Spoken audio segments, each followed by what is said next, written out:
How about a winning formula for 2 consecutive wins for your Minnesota Vikings? That would be cool. They head to the road to take on the Carolina Panthers. And welcome, I'm Paul Allen. Ben Leber, former linebacker for the Vikings. Gabe Henderson, Vikings Entertainment Network. Ben Leber, 3-1 all-time versus the Carolina Panthers.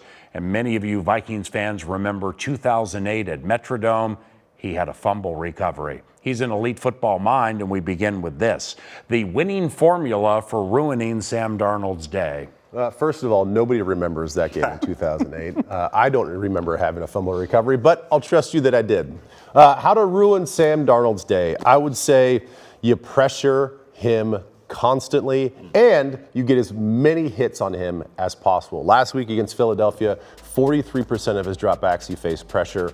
He had 3 interceptions. Now, not every interception was on a pressure, but you can really affect his mental processing by hitting him, making him feel pressure. Last 3 games, he's had 5 interceptions and taken 11 sacks. So in the last 2 games, they've lost. So I think the key is you pressure him, you make him run around. He is not a very good quarterback throwing on the run. I think on top of that, you disguise coverages also. When you have a veteran secondary, you just say, okay, well, if we're already going to get pressure on this guy, let's make it hard for him in the backfield also. And I think a guy, Harrison Smith, Xavier Woods, I think those guys can mix coverages. I think, we see all the time Harrison Smith, he lines up outside DN, and before the ball is snapped, he's rolling to the half of the field. So let's do a little bit of that. They got some injuries at their tackle position, so I think the DNs will have a day. But while we do that, while he's going to throw some interceptions, let's make it tough for him too. Excellent analysis. Their right tackle, Christensen, allowed 8 pressures in their loss to the Philadelphia Eagles. He's opposite Daniil. Good luck. Gabe Henderson, what might we see from the Minnesota Vikings offense we haven't seen the last couple of games? I think aggressiveness and sudden change. When I say sudden change, I'm talking about when it's a turnover on down, a fumble, or an interception. We've had 4 sudden changes in the past 2 weeks, and 3 of those sudden changes have came with a 3-and-out by our offense. And I think if we stop running the ball as much on sudden change and keep the momentum by taking a shot downfield, I think that opens it up for every single person on this offensive side of the ball. That sudden change is huge. We've had 6 sudden changes thus far this year, and we've had 1 touchdown and 1 field goal. Let's get that going this week because we know, like Ben said, there will be some turnovers caused by our defense on Sunday. How do you see it?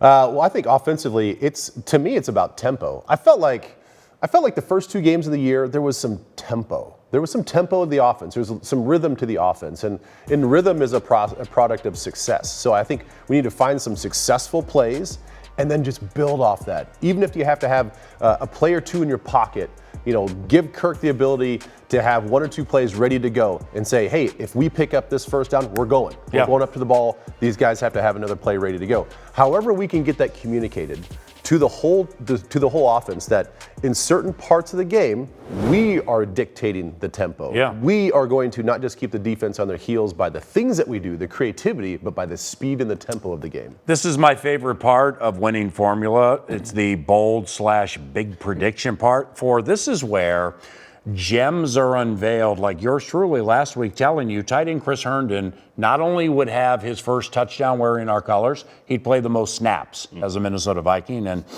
didn't have a touchdown, and he played a Vikings low 7 snap. So let's go on with these bold predictions and begin with G. Yeah, last week I said Dalvin Tomlinson will have 2 sacks. So, we're just continuing this trend of, I guess, not getting it right. So maybe this week we'll get it right with some third-quarter points. I think our offense scores a third-quarter point this week. We know this Carolina Panthers third-quarter defense is the 5th worst in the NFL. Oh. They're already the worst third-quarter offense. So I think this is the upcoming game that we will actually show some promise. Maybe get an opening drive. I don't care if we get the ball first or get the ball second, but maybe get an opening drive, touchdown, or a field goal or something that causes some type of momentum for our defense. You mentioned a second ago about our defense is going to get some takes. I think we get 2 interceptions, but here's the big, bold prediction. What are we doing? It's by deflection. Oh, wow. Okay? By deflection, that's right. We're not raining $100 bills here. Ooh, I'd like we could be later on. But it's going to be off of deflections. Look, Sam Darnold, his short passing game, he throws at about 6 bajillion miles an hour, okay? So I think there's going to be opportunities for either his receivers to tip a ball or one of our guys gets a finger on it. And I think they're starting to realize that he's really good when he gets the ball out under 2.5 seconds. Outside 2.5 seconds, not very good. So I think there's going to be emphasis on quick passes and quick throwing. Knowing their Swiss cheese offensive line right now, knowing that they're not going to protect him for very long, that ball's coming out. And I think Andre Patterson's going to have those guys up front getting their hands up, tipped balls, interception, 2 of them off deflected Who gets the tip? I'm not. You got it. Double down, big boy. I can't double down like that. I know, it's hard. It is hard. Yes. But I think even with those tip balls, let's say if he gets 2 tip balls, we know Sam Darnold likes to force some throws too. I mean, come on, what are we doing? I mean, cover 2, well, cover yeah, I mean, 6. if we're going to have tip passes, interceptions, let's just put Harry the Hitman on his 5th career pick 6. He hasn't had one since 2015 from Eli. Sure. Yes. I'm not opposed to that at all. Yeah, either am I. My bold prediction, you've been waiting for it all week, haven't you?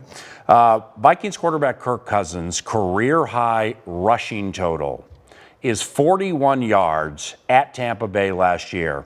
He not only will break that in this game, he's going to shatter it on 2 runs because, as Ben knows, because I'm football raised by Ben Leber, when you rush the way Carolina does and you play man the way Carolina does, you go ahead and turn your back on this quarterback and think he's not athletic because of the way he runs and it looks unconventional. Go ahead and do it and watch him go for 52. For Gabe Henderson and Ben Leber, I'm Paul Allen.